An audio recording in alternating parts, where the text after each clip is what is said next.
Big boss ഒക്കെ കണ്ടുപിടിക്കും. Big boss പിന്നെ ബിഗ് ബോസ് എന്റെ ജീവന്റെ കൂടെയുള്ള അല്ലെങ്കിൽ എന്റെ ലൈഫിന്റെ ഒരു ഭാഗമല്ല. ആദ്യത്തെ ഒഴിച്ച് ബാക്കി ഇതുവരെയുള്ള എല്ലാം വ്യക്തമായി കാണാറുണ്ട്. 24/7 കാണും എന്ന് വെച്ചാൽ ലൈവ് കാണും. 24/7 ആരെങ്കിലും കാണും? ഇതിരിക്കുന്ന ഒരാൾ 24/7 കാണും. ഇടയ്ക്കിടയ്ക്ക് ലൈവ് കാണും, ഇടയ്ക്കിടയ്ക്ക് ലൈവ് കാണും, ഇടയ്ക്കിടയ്ക്ക് മറ്റേ 80% എല്ലാം കാണും. അല്ലെങ്കിൽ ഹോട്ട്സ്റ്റാറിൽ കിടക്കുകയില്ല, അല്ലെങ്കിൽ വീട്ടിലുള്ളപ്പോൾ TV-യിൽ ചാനലുള്ളപ്പോൾ കാണും. മുന്നുള്ള ബിഗ് ബോസ് ഇന്നത്തെ ബിഗ് ബോസ് ഇപ്രാവശ്യത്തെ ബിഗ് ബോസ് ഒക്കെ തമ്മിലുള്ള വ്യത്യാസം? അതെ, കാലം മാറി വരുന്നതിനനുസരിച്ച് വ്യക്തമായിട്ട് പുതിയ പുതിയ ആൾക്കാർ പുതിയ സ്ട്രാറ്റജികളും പ്ലാനുകളും പദ്ധതികളുമായിട്ട് വരുന്നു. വീഞ്ഞ് പഴയത് തന്നെയാണ്, പുതിയ കുപ്പികളിൽ നിറച്ച് അവര് അഭ്യാസങ്ങൾ കാണിക്കുന്നുണ്ട്. നമ്മളെവിടെ നോക്കിയാലും പഴയതിന്റെ കുറെ കാര്യങ്ങൾ കാണാൻ പറ്റും. പക്ഷെ കണ്ടസ്റ്റൻസിന്റെ റെമ്യൂണറേഷൻ അല്ലെങ്കിൽ നമ്മളിപ്പോൾ നോക്കുന്ന സെലിബ്രിറ്റികൾ വരുന്ന അളവ് കുറഞ്ഞു വരുന്നുണ്ട്. ഫസ്റ്റ് സീസൺ എടുത്തു കഴിഞ്ഞാൽ ശ്വേതാ മേനോൻ ഒക്കെ തൊട്ട് ഇങ്ങോട്ട് വമ്പൻ പാർട്ടികളായിരുന്നു. അപ്പം നമ്മുടെ സീസൺ 2-ലാകുമ്പോഴത്തേക്ക് ഏറ്റവും സെലിബ്രിറ്റി അല്ലാത്ത ഞാനേ ഉണ്ടായിരുന്നു. ആര്യ, ഭക്ഷൺ ഷാജി, മഞ്ജു പത്രോസ്, അങ്ങനെ സീസൺ 3-ൽ വരുമ്പോൾ മണിക്കുട്ടൻ, അങ്ങനെ ഒത്തിരി ഉണ്ട്. പക്ഷെ ഇപ്പം നമ്മൾ ഇങ്ങോട്ടേക്ക് വരുമ്പോൾ അത്രയും മുൻനിര ആർട്ടിസ്റ്റുകൾ ഇതിലോട്ട് എത്തുന്നില്ല. അപ്പം ജനറലി എല്ലാവർക്കും വരണമല്ലോ. അപ്പം അതുകൊണ്ട് മിക്കവാറും ഒരുപാട് കോമണേഴ്സ് അതിനകത്തുണ്ട്. അല്ലെ ഒരു കോമണർ മാത്രമൊന്നുമല്ല, ഒരുപാട് കോമണേഴ്സ്. ഒരു മനുഷ്യനും ജനിക്കുന്നത് നെഗറ്റീവ് ഷെയ്ഡ് പോസിറ്റീവ് ഷെയ്ഡ് കൊണ്ടല്ല മോനെ. വ്യക്തികളുടെ പ്രവർത്തനങ്ങളാണ് ഒരു വ്യക്തിയെ നെഗറ്റീവ് ഷെയ്ഡ്. ഇപ്പം ബിഗ് ബോസ് സീസൺ 2-ൽ ഞാൻ മുളക് തേച്ചു എന്ന് പറഞ്ഞുകൊണ്ടാണ് കഴിഞ്ഞ 5 വർഷം കൊണ്ട് ചിലര് ആ ഒരു ഇൻസിഡന്റ് പറഞ്ഞുകൊണ്ട് നടക്കുന്നത്. ഞാൻ പറയുന്നു, പർപ്പസീവായിട്ടോ അല്ലെങ്കിൽ മുളക് അരച്ചോണ്ട് പോയി കൊടുത്തോ അല്ലെങ്കിൽ വെറുതെ നിൽക്കുന്ന ഒരാളിന്റെ മുഖത്ത് കൊണ്ട് മുളക് അരച്ചിട്ടേക്ക് അങ്ങനെ ഒന്നും ആയിരുന്നില്ല. ഞാനത് മുളകെന്ന് സമ്മതിച്ചില്ലായിരുന്നെങ്കിൽ അത് മുളകെന്ന് അറിയത്തുപോലും ഇല്ലായിരുന്നു. സംശയം ഉണ്ടോ? ഇല്ല. കാരണം 100-ലധികം ക്യാമറയുള്ള ആ ബിഗ് ബോസ് ഹൗസിനകത്ത് ഞാൻ മുളക് എടുക്കുന്നതോ ക്യാരറ്റ് എടുക്കുന്നതോ ബീറ്റ്റൂട്ട്, ഞാൻ ഒരുപാട് സാധനങ്ങൾ എടുത്തിരുന്നു.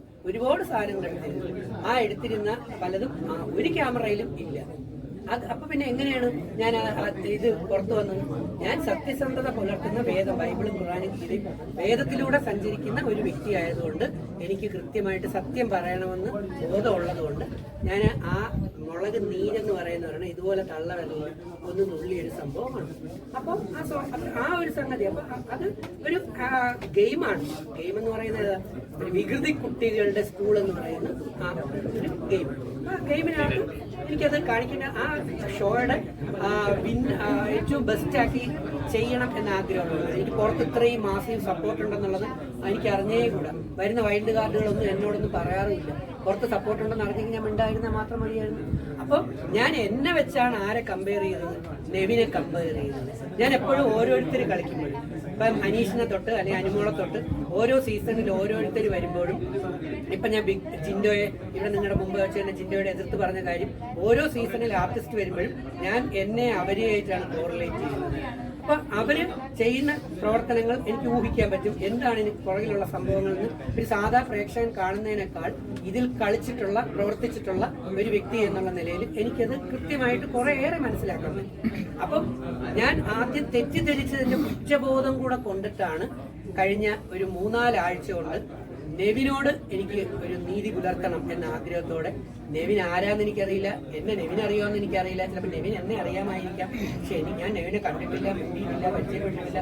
നെവിന്റെ ഫ്രണ്ട്സുകൾ ആരുമായിട്ടും എനിക്ക് ഒരുതരം കോൺടാക്ട് ഇല്ല. ഞാൻ ചലഞ്ച് ചെയ്യുന്നു, നിങ്ങൾ സോഷ്യൽ മീഡിയയിലുള്ളതല്ലേ, ഞാനും അവരുമായിട്ടുള്ള എന്തെങ്കിലും ഒരു ഫോട്ടോ നിങ്ങൾക്ക് കാണിക്കാൻ പറ്റുമെങ്കിൽ കൊണ്ടുവരും. ഞാൻ 1 ലക്ഷം രൂപ കടം വാങ്ങിച്ചെങ്കിലും നിങ്ങൾക്ക് തരാം. കള്ളത്തനം ഉണ്ടാക്കരുത്.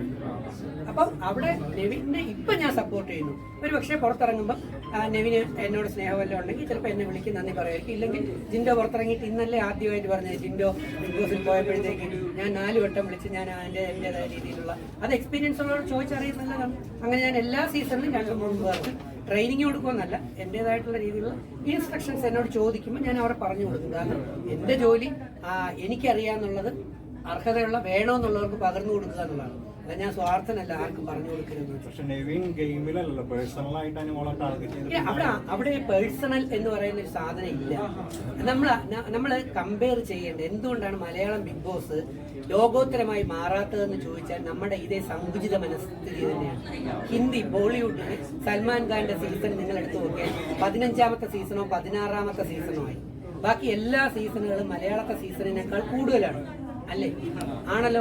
എന്തുകൊണ്ട് മലയാളം സീസൺ ഇങ്ങനെ ആകുന്നു, അല്ലെങ്കിൽ പലപ്പോഴും റേറ്റിംഗ് കുറഞ്ഞു പോകുന്നു എന്ന് ചോദിച്ചാൽ, നോക്കിയ കുറ്റം, കണ്ണുരുട്ടിയ കുറ്റം, വെള്ളം കുടഞ്ഞ കുറ്റം, ഒന്ന് പിടിച്ചു തള്ളിയ കുറ്റം, നെഞ്ചുകൊണ്ട് ചേർത്താൽ ഉടനെ എല്ലാം നമ്മൾ ഒന്നീ ജെൻഡർ കാർഡ് എടുത്ത് വെച്ച് കളിക്കും, അല്ലെങ്കിൽ ഫിസിക്കൽ അസാൾട്ട് സാധനം എടുത്ത് വെച്ച് കളിക്കുമ്പോൾ നമ്മൾ സ്ത്രീ കാർഡ് എടുക്കും.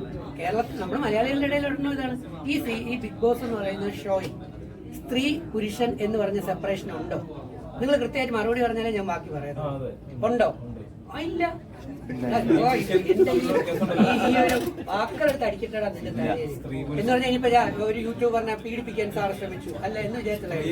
സ്ത്രീയും പുരുഷനും നമ്മൾ സൈൻ ചെയ്ത് കൊടുക്കുമ്പോൾ തന്നെ അറിയാം. അവിടെ എന്ന് പറയുന്നത് ആണിനും പെണ്ണിനും പ്രത്യേകം കളികളാണ് അടിച്ചേക്കുന്നത്. ആണോ? ബിഗ് ബോസ് ഷോയിൽ ആണുങ്ങൾക്ക് ഒരു പ്രത്യേക സെപ്പറേറ്റഡ് അല്ലേ? അതുകൊണ്ടാണല്ലോ സമൂഹത്തിന് അതിനനുസരിച്ച് കോണ്ടന്റ് വരുന്നത്. ബിഗ് ബോസ് ഷോയിൽ സ്ത്രീ പുരുഷൻ എന്ന് പറഞ്ഞ ഗെയിമുകൾക്കോ അവിടെയുള്ള കലാപരിപാടികൾക്കോ മറ്റ് ടാസ്കുകൾക്കോ സെപ്പറേഷൻ ഉണ്ടോ എന്നാണ് ഞാൻ ചോദിക്കുന്നത്. അപ്പൊ ഒന്നിനുമില്ല. നമ്മള് മനുഷ്യന്റെ കാര്യം ഉണ്ടാക്കാൻ വേണ്ടിയല്ലല്ലേ ഈ സംസാരിക്കുന്നത്. ബിഗ് ബോസ് ഷോയെ കുറിച്ചല്ലേ സംസാരിക്കുന്നത്. ബിഗ് ബോസ് ഇല്ല. ബിഗ് ബോസ് ഷോയ്ക്കകത്ത് ആണും പെണ്ണും സെപ്പറേഷൻ ഇല്ല. അതിന് സെപ്പറേഷൻ ഇല്ല. എല്ലാവരും ഒരേപോലെ തന്നെയാണ്. ഒരേപോലെയുള്ള ടാസ്കുകളാണ്, ഒരേപോലെയുള്ള ഗെയിമുകളാണ്, ഒരേപോലെയാണ് ഈ 10-36 പേജുള്ള അഗ്രിമെന്റിൽ സൈൻ ചെയ്ത് കൊടുക്കുന്നത്. ആ ഷോയിലേക്ക് നമ്മൾ പോകുന്നു.